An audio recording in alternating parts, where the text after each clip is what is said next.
Do you need a landscaping job tackled? Keen Landscaping is a family-owned and operated full-service landscaping company based in Dallas, Texas. Anything from property restoration and tree pruning or removal to landscape design, construction, and installation, Keen covers it all. They're also the official landscape company of the Dallas Stars. Learn more at keenlandscaping.com. Again, that's Keane, landscaping.com.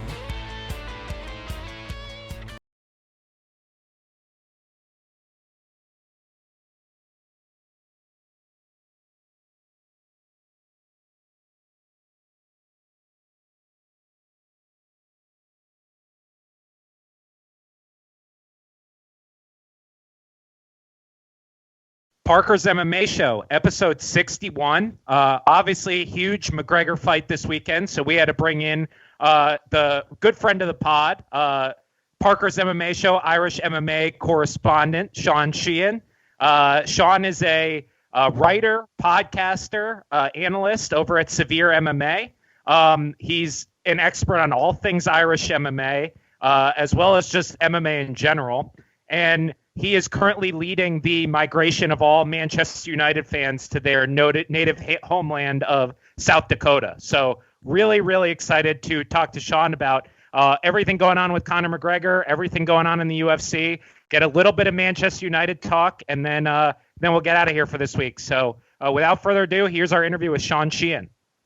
All right. So, Sean, welcome back to the show. My first question off the bat, I just wanted to get a feel for how is the camp, leading up to Conor's return after he's been out so long. Just what did you hear about kind of info around the camp and then the build up there in Ireland? Yeah, well, I heard about, and thank you very much for that intro as well. I really appreciate it. Not a great night after Man United last night, but maybe we'll talk about that later. And I'm not much of a writer either, so I think that one mine as well. But McGregor's camp, everything I heard about it was that it was a very good camp.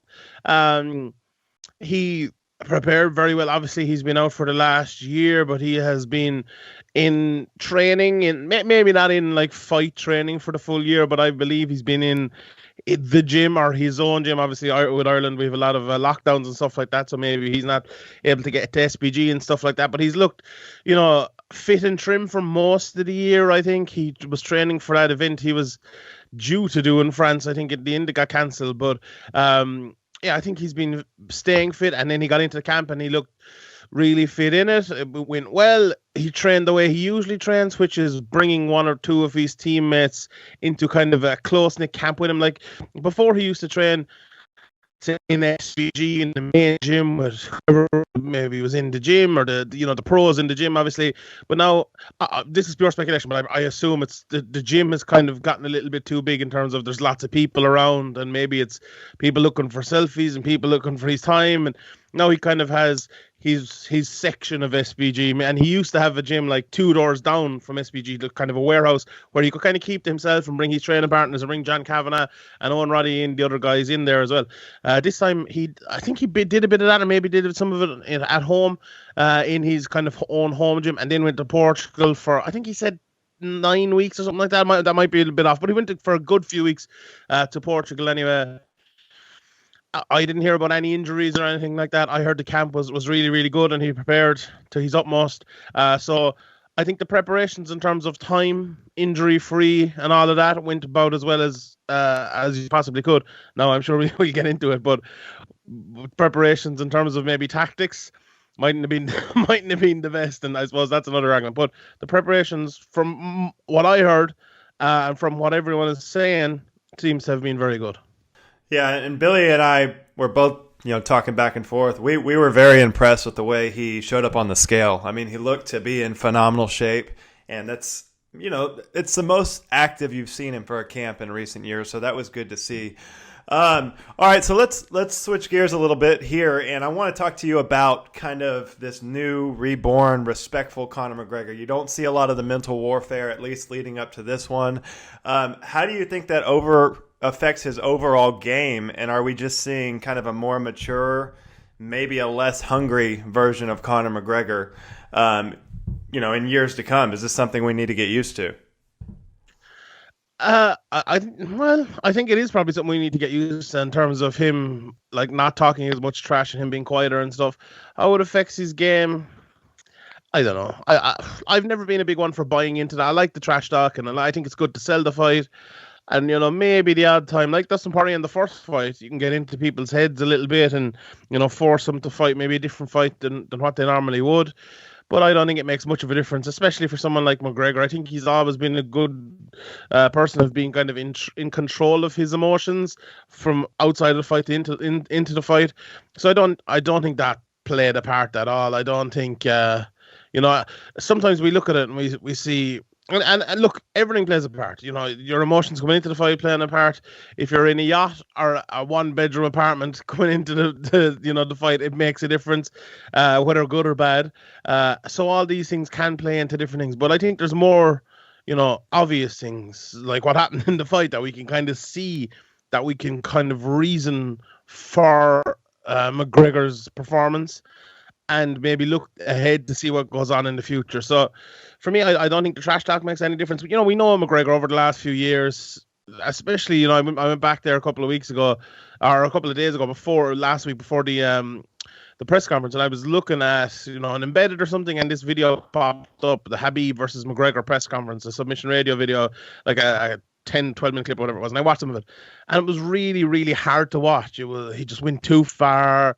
The stuff he was saying was disgusting a lot of the time, and I think he'd look back at that now and be disgusted even. And I think, look, McGregor's had his troubles inside and outside of the cage, and I think last year, especially against Cerrone, was a PR exercise to get back in people's good graces, and I think he's kind of carried that on. If you went in there, when he said he'd give 500 grand to Dustin Poirier's charity and then support him, I think it would look very, very bad. Now, if he fights Dos Anjos in his next fight, or if he fights, Gaethje Habib in his next fight, or whoever it might be a different story. But I think that was a necessity really for the last couple of fights. Okay, let's get into a little bit of the strategy. Obviously, I was watching that live, and Billy and I talked about it in the lead-up. That was kind of one of my big things for Dustin. It was like, hey, take out that lead leg and attack the calves, and we've seen how devastating that attack can be, and that seems to be the strategy Dustin went with.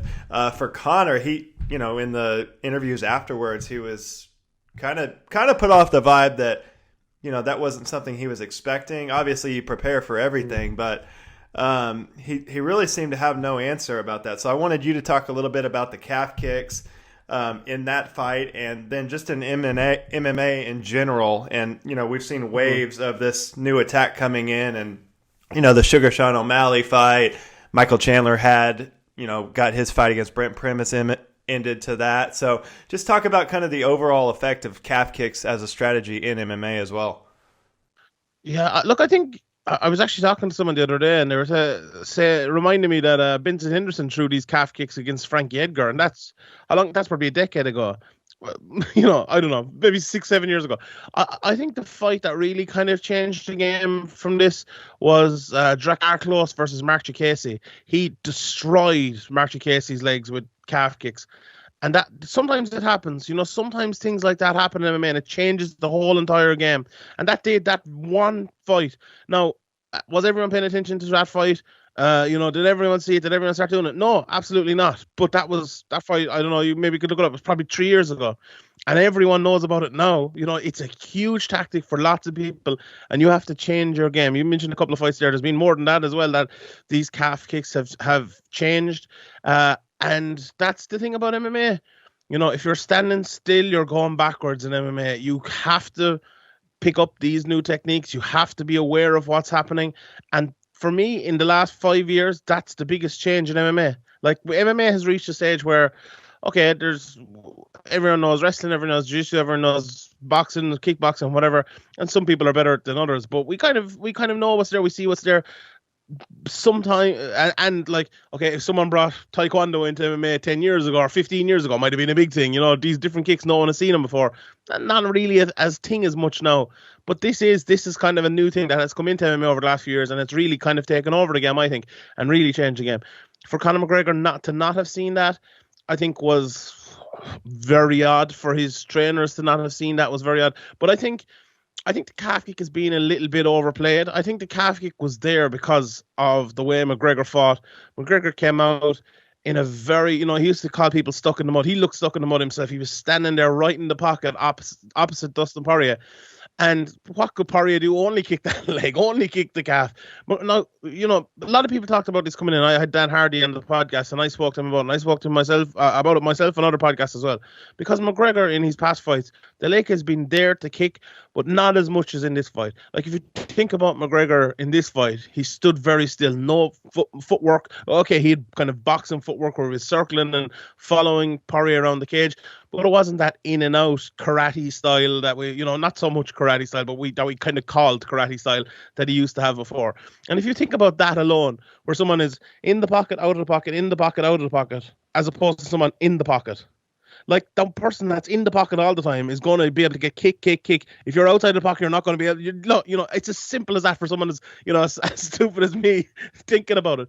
So, like, let's say McGregor, I don't know how many leg kicks he took. Let's say he took 12 in the fight against Poirier. Would he have taken 6? Would he have taken 5? Would he have taken less than that if he had that in and out movement, if he was more elusive? Would that have changed the whole fight? No, it wouldn't have, I don't think.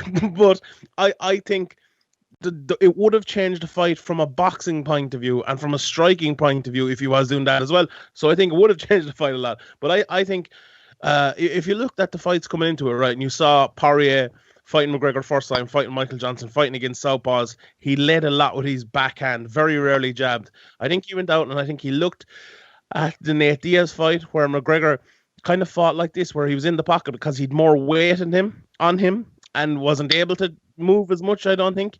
And he saw Nate Diaz had good moments with that jab, and he threw the jab, and he came inside and he threw the left hand behind it and threw combinations. And I was expecting that, and I was expecting the calf kick, and I think most people are. I spoke to Dan Hardy about it, and he said the exact same thing to me. I spoke to Luke Thomas about it. He said the same thing. Everyone was expecting it. And I thought the way to alleviate that, and I thought the way McGregor would win would be that old school in and out movement. But it feels like McGregor now, I did a podcast about it this morning on Patreon, I feel like he has fundamentally changed as a fighter to this more stuck in the mud, in the pocket boxing style. And that's not going to work in MMA, I'm afraid. And that's exactly what we saw against Dustin Poirier. At this stage in his career, how much of it do you think is preparation? Because obviously he's had the inactivity. He's not, been in fights frequently like he was on his rise. And then, when he goes to training, his training partners are fighting Conor McGregor. If you hurt Conor McGregor in training camp, I mean, that's a pretty big fuck up, So how much of it is that maybe he's not getting pushed as much as he used to on his rise? And that's why, when he gets hammered with 5 or 6 low calf kicks in a row, he's not making those adjustments. Does that kind of play into this, you think, a little bit? Yeah, I think it does. I think you reach a certain point, and you reach a point where you're kind of fighting in camps and not, staying ready so you don't have to get ready, like McGregor said before. Like, if you look at some McGregor now is very much taking up the kind of the way the boxers used to fight years ago, and whether you saw, Muhammad Ali or Mike Tyson or whatever going up to Big Bear and doing those camps, they brought in really good sparring partners.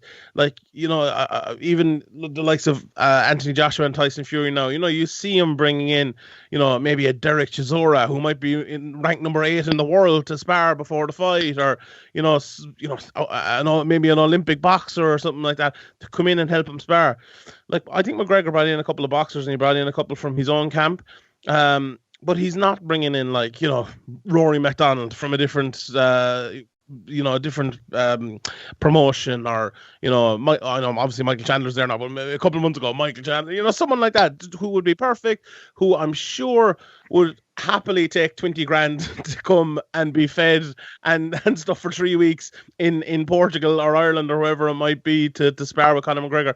Lots of people, you'd get a ton of world-class people to do that. Maybe it costs you 50 grand, but McGregor has the money. And that's definitely plays a partner. But to me, the biggest thing is that strategy. is the tactics of the fight. How you cannot be prepared for leg kicks is beyond me. Like, whether it's McGregor himself or his training camp, how they can send him out there fighting in a boxing stance is beyond me. And a lot of people have said that McGregor brought in his old boxing coach, Phil Sutcliffe, and a lot of people kind of criticizing him. I wouldn't criticize him at all. You know, if I've said this a couple of times now, but if you went to Usain Bolt to train you, what's he going to train you to do? Run fast. You know, that's exactly what you go to a boxing trainer. He's going to train you how to box.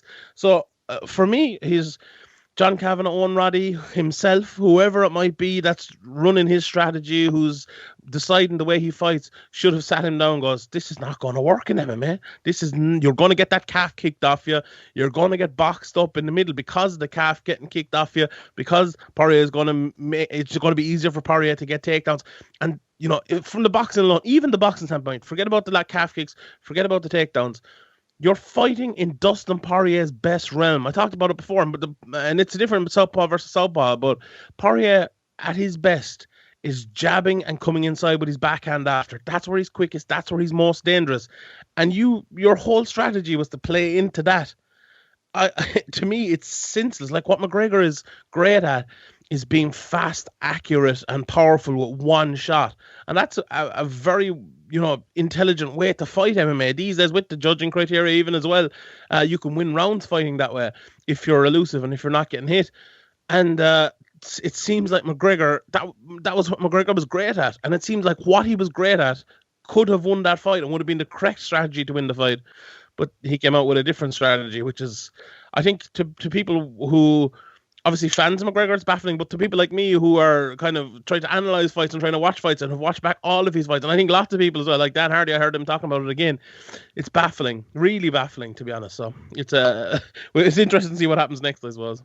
So obviously we're here to talk, you know, heavily about Conor, but for Dustin, it was, you know, probably one of the biggest wins of his career for sure, probably the biggest payday of his career. And for a guy that's, you know, one of me and Billy's favorite fighters, just a fighter's fighter, what did you make of his game plan and his performance at this stage in his career?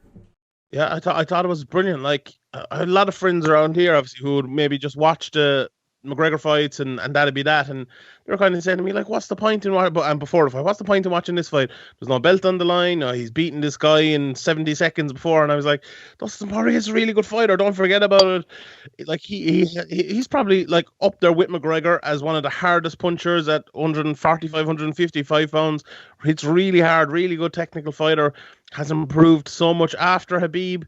You know, up there with McGregor and Charles Oliveira and a couple more as the best fighter in that division. Like you know, and Justin Gaethje as well, and maybe one or two more. But you absolutely can't fault him. He's a really, really good fighter. And like the thing about this, right? Poirier came out, and it's a weird one because Poirier fought the perfect fight against the McGregor that showed up on that night. Now, the McGregor that showed up on that night was a really bad McGregor, I think. The fact that Poirier, I doubt Poirier thought it was going to be that easy. And in a way, that is actually, you kind of give him more credit for that, because I think he expected a different, better McGregor to come out. And I'm sure there was little bits of adjustments that Poirier was like, this leg is there to kick. Let's kick it more. Let's concentrate on it more. And if you think, I went back and watched the fight. The first 3 minutes, I think Poirier landed maybe one leg kick, maybe two, but one kind of hard leg kick, because there was lots of, you know, time against the fence and time on the ground as well. So, like, there was only 4 minutes in the whole fight where Poirier was actually kicking the leg. Like, he kicked it a lot in that 4 minutes, and he kicked it effectively in that 4 minutes. So for him to adjust and realize it was there in that short of a time is really brilliant. And, you know, something which McGregor couldn't do in the fight. He couldn't adjust to a strategy that obviously wasn't working. So for me, it's weird that like a worse McGregor actually gave Poirier different looks and gave him a different challenge. And McGregor hit him pretty hard, and he was able to stand up to those shots as well. So, like, for Poirier, he answered a lot of questions, I think. Did he mentally, you know, was he able to mentally stand up to the challenge of McGregor? Yes. Was he physically? Yeah, he got hit hard, and then McGregor won that first round. And he was still winning the fight up until maybe a minute and a half before Poirier took it away in the second round from him and landed that lovely check right hook and in the finishing shots. So Poirier didn't wilt. Poirier took it all. He kept coming, and he had the right strategy, as well. Even when he was kind of losing the fight early, I think anyone watching that fight kind of knew that, okay, maybe he's losing rounds here, but he lost the battle maybe early, but he's winning the war here, and you have to get great credit for that, and that comes as well. You made the point earlier on about McGregor and he's maybe sparring partners or coaches or whatever. Dustin Poirier is training with at ATT. He's training with Masvidal and Colby down through the years. I know Colby's gone now, but people listen to this probably know more than me about who's training there. But there's a lot of killers in that gym, and has been down through the years, and that's how you become a fighter like Dustin Poirier has become today. Right, absolutely. So for Conor, in kind of typical Conor fashion, he's straight away gunning for that rematch. If you're the UFC matchmakers, how do you match up this lightweight division right now, and then what is the next move for Conor? It's a difficult one, to be honest. It's a difficult one. Like, I am a big advocate of bringing guys back a little bit easier. Like, I tweeted out the other day, someone said, who should be next for Conor McGregor? And I said, Diego Sanchez. Like, a lot of people now would look at that and go, oh, that's insane. But like, Tyson Fury came back, and as David Hay famously called him, I think he fought a couple of garbage men, before he fought in the big fight. Like, and no disrespect to Diego Sanchez, I love Diego Sanchez more than anyone. I'm not calling him that, but you know what I mean. A kind of a step down against someone like even McGregor in Fight Week called out Al Iaquinta. Al's ranked in the top 10 or something like that. Why not that? Now, the problem is, would that be a big draw? Can you put that as a main event or whatever? And you need McGregor in that, in that position, because the huge numbers, 1.6 million. Those numbers, those numbers are not right. But anyway, it drew a big number, whatever you want to say about it. So McGregor has to be in that position, and that leads with problems because. Obviously, this sport, we know it's more sports entertainment than purely sports. So we have the financial side as well as the sporting side. If it was just the sporting side, I think he could fight someone like a Sanchez or an Iaquinta or even a Felder, would be a good kind of comeback fight, a very winnable fight, all of those fights, obviously on different kind of levels coming up. That's what I think he should do. That's what I would love to do. Even two of them, like fight Iaquinta first, didn't fight Felder, and then maybe the Poirier rematch or the Diaz rematch. But it's more than likely going to be a Poirier rematch or a Diaz rematch. Like the question was like, what next for McGregor? If you think about what's next for Poirier, if I was Dustin Poirier, I would be killing to fight Conor McGregor next. Absolutely. You have the trilogy fight. You just had this fight. You just knocked him out. Your next fight has to be for a title. If you beat Conor McGregor to win that title, first of all, you might be getting pay-per-view points for it, so you're getting way more money. You're, fighting McGregor anyway, you earn a lot more money, and you get more clout from beating McGregor than beating, Charles Oliveira, a really good fighter, and, the 50,000 people in America that buy these cards when Conor McGregor's not fighting will absolutely know who it is and know how good of a win it is, but it's different. Like, it's the weirdest thing ever, because the person who won the fight gets a lot more out of the rematch immediately, I think, than the person who lost the fight, which is an odd thing, and usually the opposite. But look, for McGregor, I think a step back would be the way for him, but I think it's going to be one of the trilogies, to be honest. All right, for sure. All right, Billy, go ahead and move into your questions.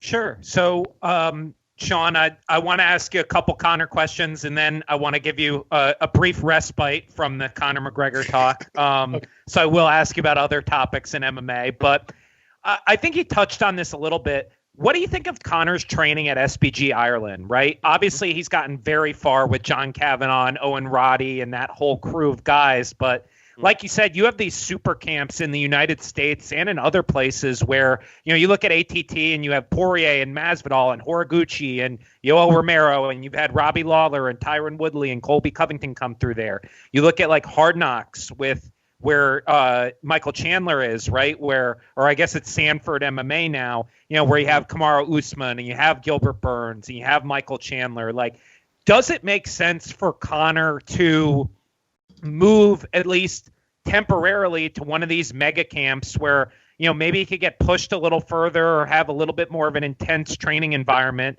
Or do you think he can still close the gap he needs to close with the elite of the lightweight division staying at SBG Ireland?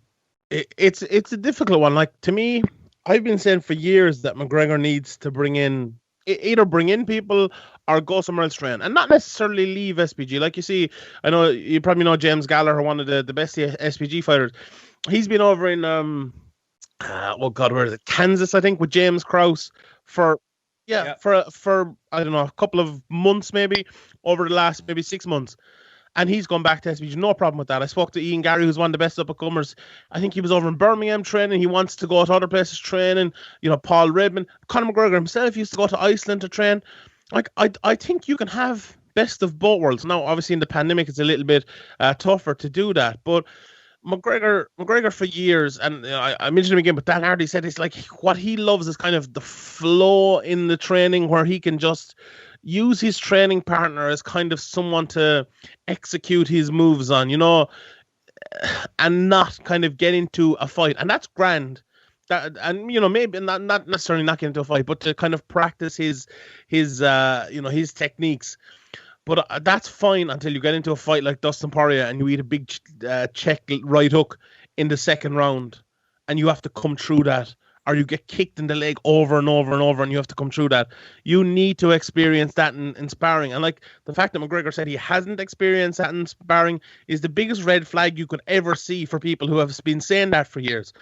Now, there's ways to do that. There's ways to change that. He's in a new camp. Like, my great idea, I don't know how great of an idea it was, it might be possible. Go over to New Zealand. Go to New Zealand's open now. Imagine moving over there for 6 months. What a great life would it be? You could go to rugby matches and you could go to restaurants and everything like that. Maybe you'll have to quarantine for 2 weeks to get into the country or whatever. But go and train with Eugene Behrman over at City Kickboxing with Dan Hooker and Israel Adesanya and all of those guys coming up. Imagine that. That to me, that would be perfect. I don't think there's any animosity between McGregor and any of those lads, or maybe a little bit of Hooker, but not really. I don't think. The gyms in America, ATT, AKA, that might be a little bit tougher, and that's one way to do it. Another way to do it is fly people in. Ben Askren once said that he'd come to, and we mentioned this earlier, but Ben Askren once said he'd come over to McGregor and help with the wrestling. Jordan Burroughs has said it as well. Bring guys like that in, as I mentioned earlier on, Rory McDonald. I'm sure, like, Rory was in Ireland before. He absolutely loved it. I'm sure he'd love to come for another month or something like that to train with Conor McGregor, or maybe an Anthony Pettis now that he's gone to PFL, or there's a litany of guys around the place who you could bring in to do that. And you need that. McGregor needs to do that if he wants to keep his, this boxing kind of way of preparing for fights up. He's going to need to do that. As I said with that as well, that might be an issue why he can't go to other gyms, because he goes to those gyms and it's the people training in the gyms as well. You're going to need a separate way of doing it. So I think McGregor, too many times now it's happened where they've blamed kind of the preparations. Before the Habib fight, McGregor said, look, I prepared too defensively and I prepared for nothing but defending the wrestling. And John Kavanagh said the same thing, and they were all like, well, look, and they kind of was it the Nate Diaz first fight, they kind of fell out over it, and then they kind of get back together very, very quickly as well. And now this fight as well, it's just a complete, I think this is the most obvious fight we've seen from McGregor yet, where it's his tactics and his game plan was completely wrong. Now that's 3 fights out of what, let me look at them here, 1, 2, 3, 4, 5 or 6 that have gone wrong because of preparations, according to them. And the last one, maybe according to me and according to most people, that is, for a world-class fighter, for someone right near his prime, that's too much. And you have to make changes, whether that's bringing in coaches, bringing in training partners, or whether that's moving away. McGregor will never move away, I don't think, totally, because he's built this whole thing up about loyalty. But what about the time when it gets to the place where loyalty is actually holding you back, where loyalty is hurting you? Like, you can still be loyal, you can still have all that, you can still be with that gym, but I think you have to change things up. I think GSP spoke about it. I was talking to someone about it. I haven't listened to it yet, but I think he was on with Bisping maybe or something, and he said the similar sort of thing where you have to change a lot of things. He lost to, who was it, Matt Hughes back in the day, and he had to change things up. He had to do different things. He had to get new looks. And to me, I might be wrong. McGregor will, if he hears this, he will almost guarantee you he will disagree with me. But that's my opinion, and I think a lot of people will probably agree on it. And Sean, along those same lines, obviously, I mean, we can remember, 4 or 5 years ago, Conor McGregor was not only the biggest star in MMA, but one of the biggest sports stars in the world, was considered to many people, certainly in America, kind of like a face of the Irish sports world. What does a loss like this do for MMA in Ireland, right? Because we've talked about in the past how there's not a lot of Irish guys in the UFC. There's not a ton. There's not really someone who's like clearly taken up the mantle here from McGregor. So, with losses, and if this is kind of the downswing of McGregor's career, like, does he maintain his popularity? Does someone else take the mantle? Do the Irish MMA fans kind of gravitate towards non-Irish fighters? Like, what does that look like for the popularity of the sport in Ireland? It's well, that's a question I could probably take an hour to answer, to be honest. When McGregor came up, he created lots of fans, right? When he was on his way up, he created those people you saw over in Las Vegas, with their Irish flags and their Mayo jerseys and all this different sort of thing, going around the place. Some of those people will be at Cage Legacy shows with 250 other people watching amateurs fight each other, right? Some of those people became MMA fans like you and the two E and me, where we're watching fucking, Joanne Calderwood fight Jessica in like the worst fight of all time. That some people will become that, but some people go there for the drinking session, and they go there because it's going to be great fun, and it's a McGregor fight, and they'll be like, he's fighting Dustin Poirier, that's who he's fighting. I would say McGregor has created loads of real fans, new fans who support the sport, are diehard fans. Maybe not, going to all the local shows and all, but maybe going to the big Bellator shows that have been here and watch every UFC every weekend. He's created a lot of them. He's created way more fair weather fans that will only watch McGregor fights and things like that, which is grand, because it's made the sport way bigger than I ever thought it'd be. Well, like when I started watching the UFC and MMA, I didn't know any Irish MMA fighters. I'm from Limerick, so I'm the other side of the country from Dublin, so I didn't really know that scene. And then there was a few guys, McGregor was fighting himself by that time, probably around the time of his debut. I probably started watching MMA and the UFC and stuff like that. So, but it wasn't a big thing. I watched UFC probably for 5 years before I heard of an Irish MMA fighter, so that's the way it could have gone back then. Now it's not the same. We know guys making their debuts. We know, like, say, Danny Nealon from McGregor's gym. She made her debut there last year, the year before. Everyone knew her when she was making her debut. Ian Garry, he was 6-1, I think, as an amateur, or maybe a few more, fighting out of Team KF. And everyone knew him when he was making his debut. And now he's, 4-5-0 or something like that. That's the difference now, I think, between when McGregor started. So, is the scene still strong? It's absolutely stronger than when McGregor started and before it. Hugely so. Lots of big interest. Those Bellator shows sell out. Have been selling out every time anyway since they moved away from the whole Bama model thing.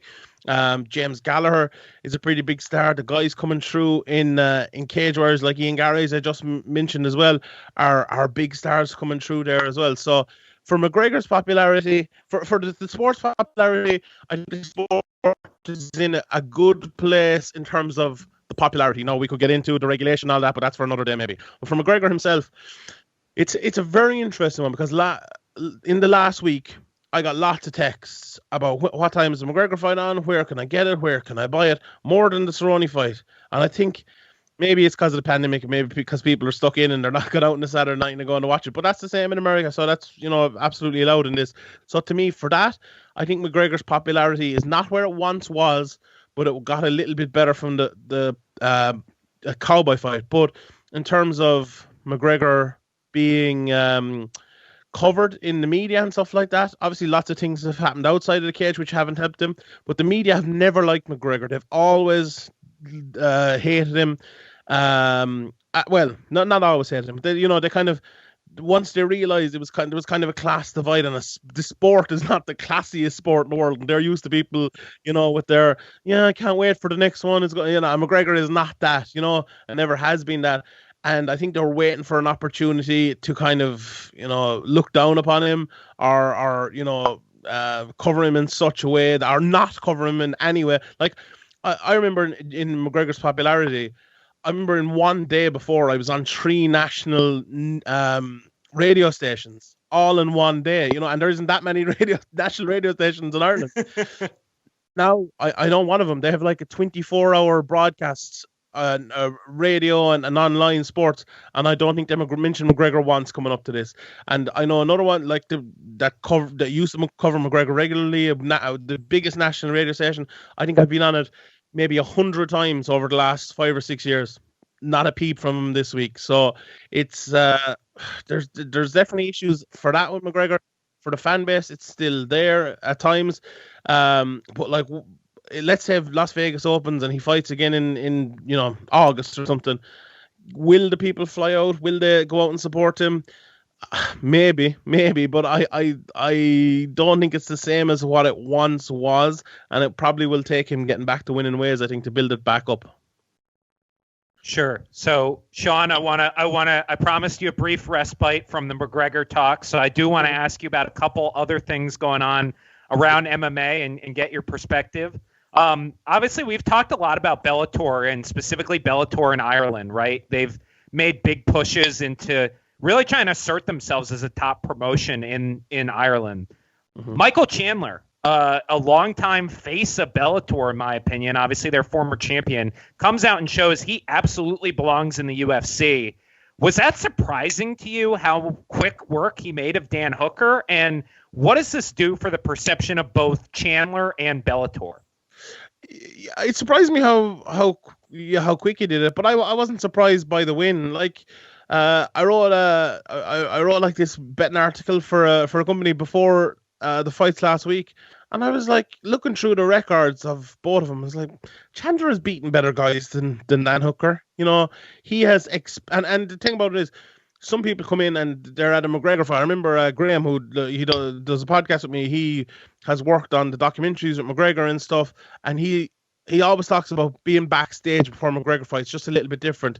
And even Wonderboy, my guy Wonderboy, he was saying before one of McGregor's fights, he was fighting and he was trembling in the background. He's like, "Oh Jesus, this is like the biggest opportunity in my life." And some people wilt to that, and UFC debuts and stuff, they wilt. But Michael Chandler has experienced it. He's experienced main events in front of 15,000 people, the Saitama Super Arena, headlining Bellator. So him coming into the UFC, he didn't have kind of the UFC jitters thing. He's been around UFC cards and been around hotel. He knew the crack, and he prepared for the Khabib fight, as the standby fighter a couple of months ago as well. So he knew what was, coming ahead of him. So I think a lot of people, because of that and because of the fact he was in Bellator, maybe didn't look at the facts and see who he's actually fought and see who he's actually beaten. Oh, I think Chandler's actually a little bit past his prime, which is the next part of it. But I think Hooker was a good matchup for him, to be honest. I thought he might be able to take Hooker down and win a decision. But I thought Hooker fought a really good fight in terms of not getting taken down. He was really, really on his feet. But those adjustments, again, I spoke about earlier on, Chandler adjusted really well, was able to cut off that cage and land that big shot to the body. And then the big was a left hand afterwards coming back. So he did a great job. So for Chandler, it looks really good. He's beaten a top 6 or 7 ranked guy in the world. For Bellator, it makes it look good. He's not the best lightweight in Bellator, and he was able to come in here and be one of the best lightweights. Now, do I think he'll beat Poirier or McGregor or Gaethje or someone like that?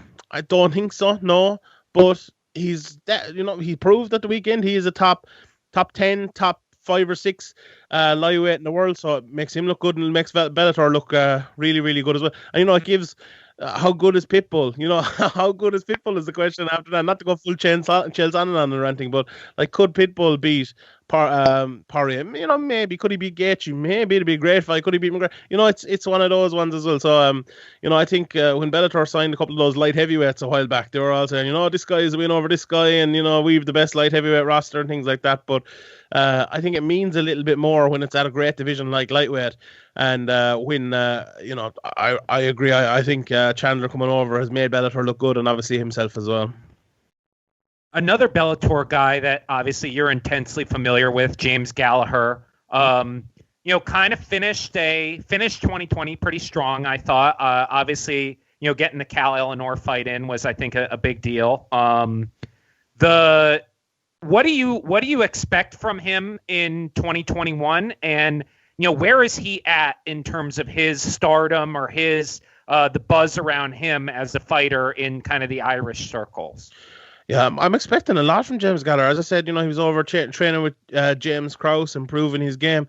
But if you had asked me that question in normal times, maybe I'd be able to probably give you a better answer, because he probably would have had more fights and we'd have more data on him.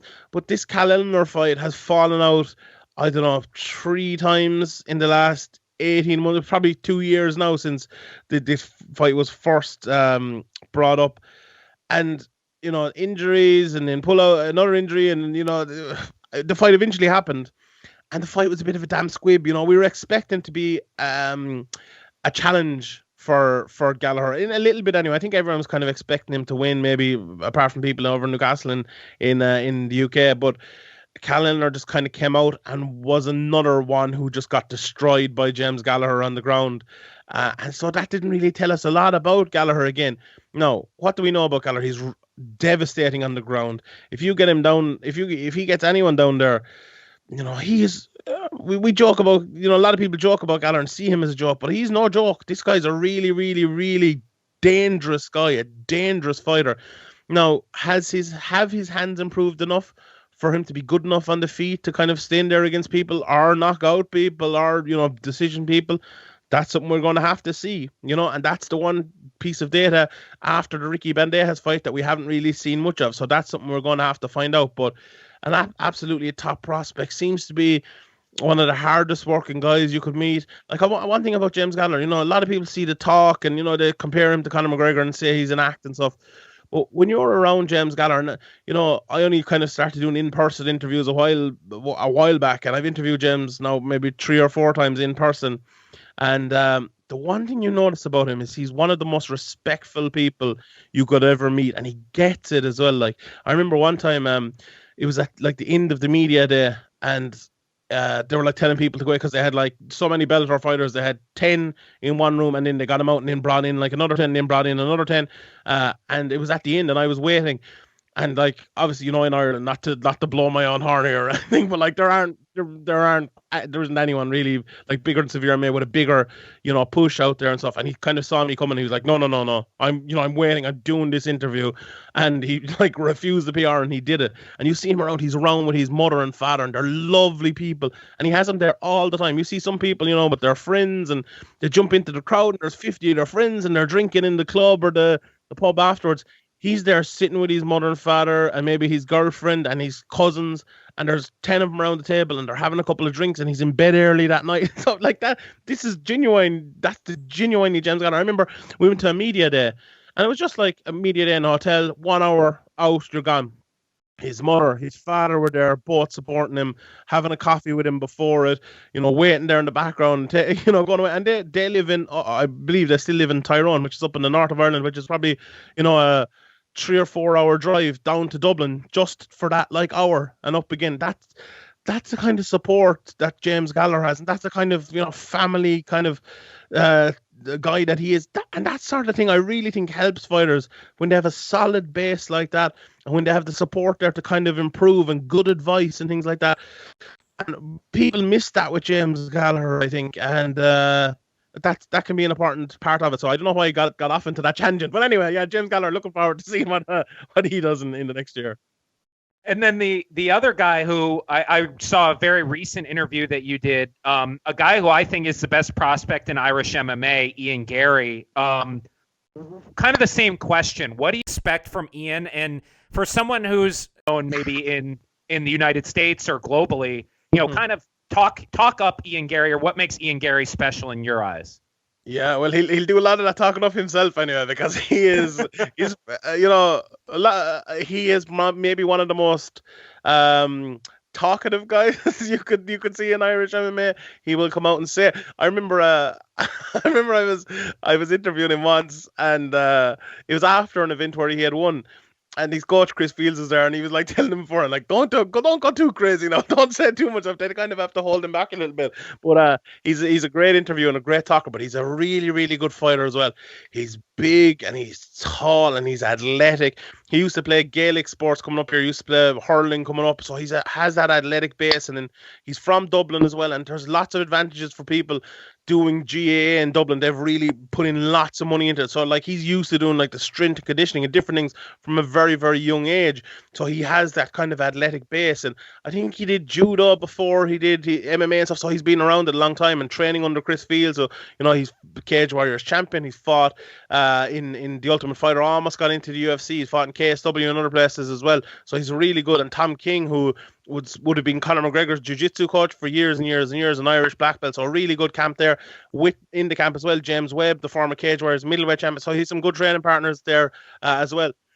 He's a welterweight, but he's probably going to be going to middleweight. I think he's only 21 or 22 now, but a big guy for that weight, long.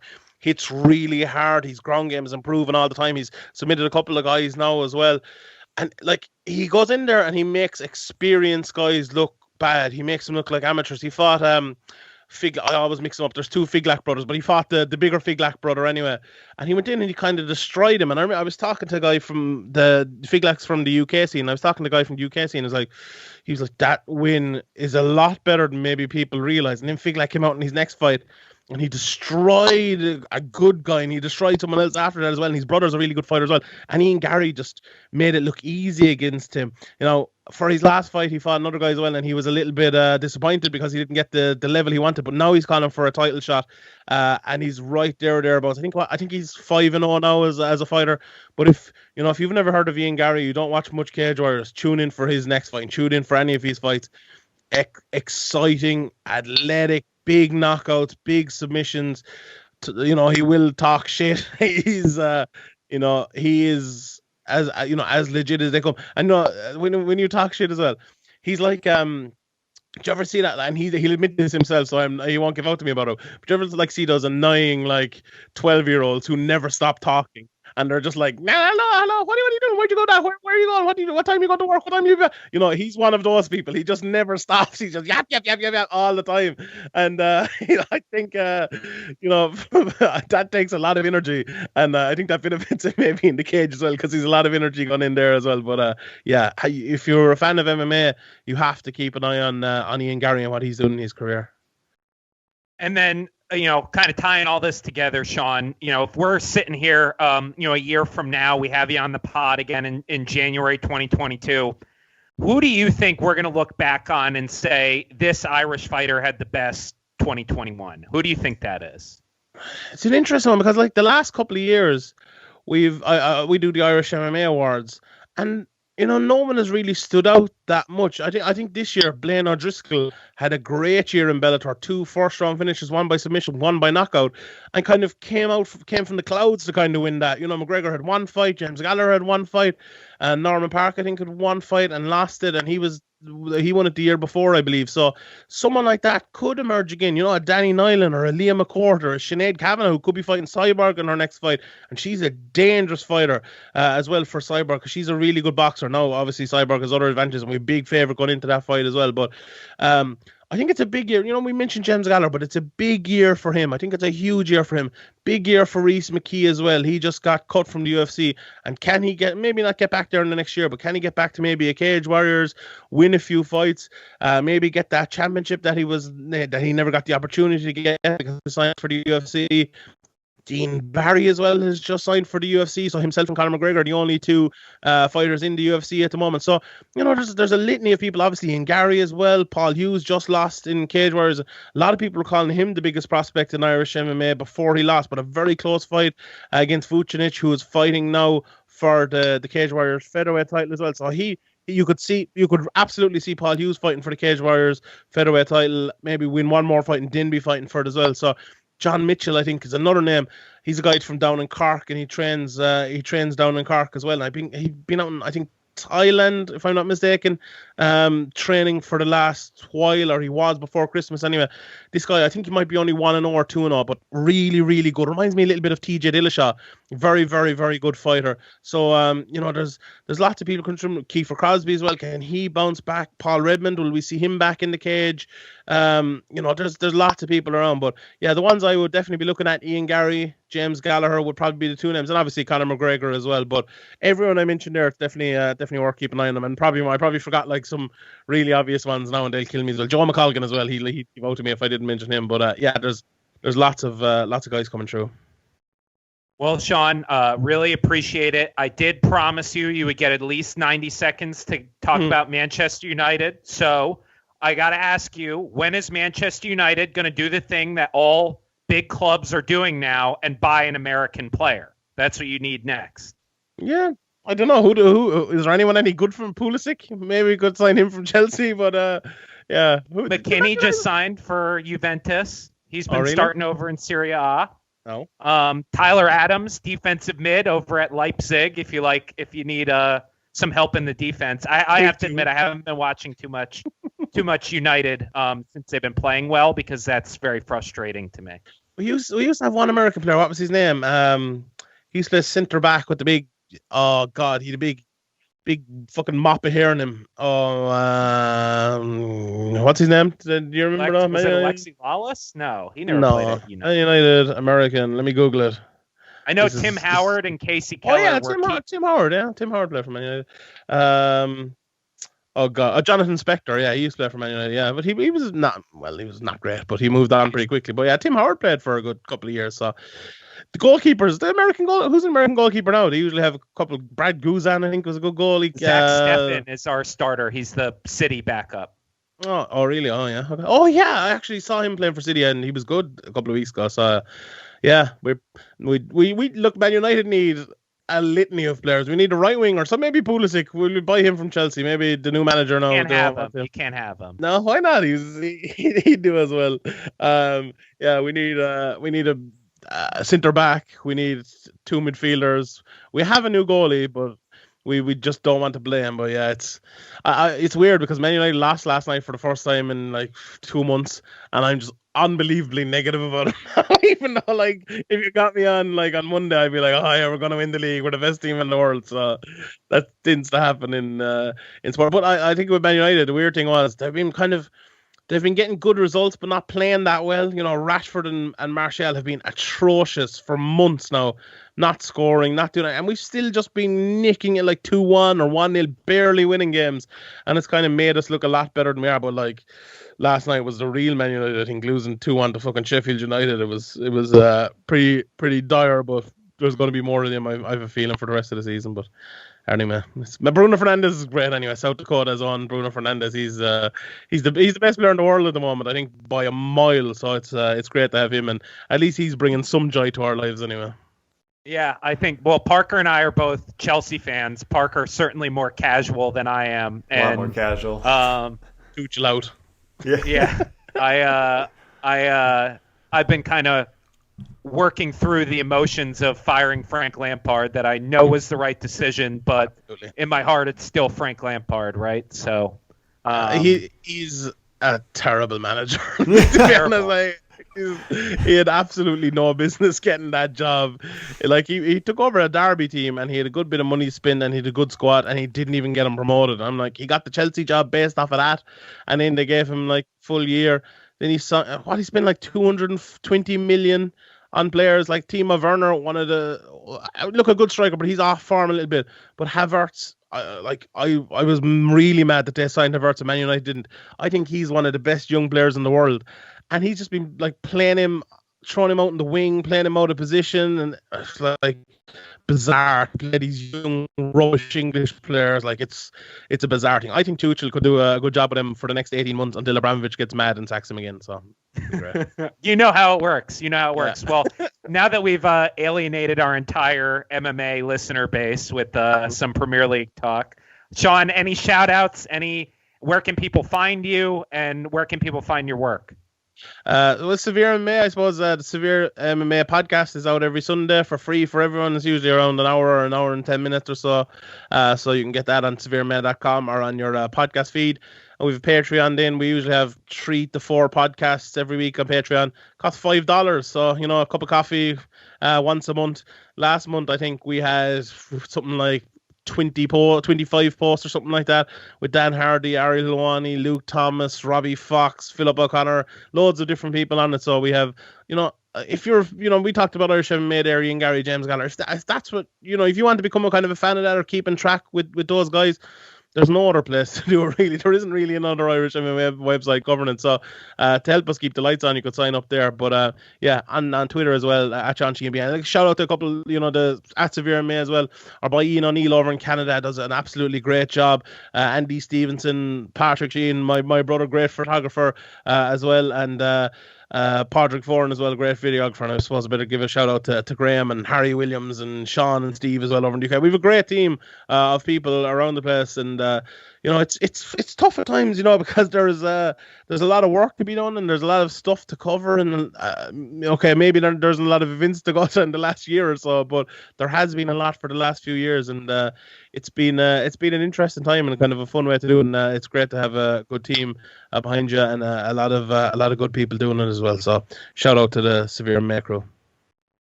Yeah, for sure. And you know, as Parker and I can both attest, you're a great follow on Twitter. You're an absolute fixture on the UFC broadcast these days in the US. I see your tweet up there almost every event. So you know, definitely everyone give Sean a follow. And Sean, until next time, you know, obviously great to talk to you, and you know, hope we can get you on again soon.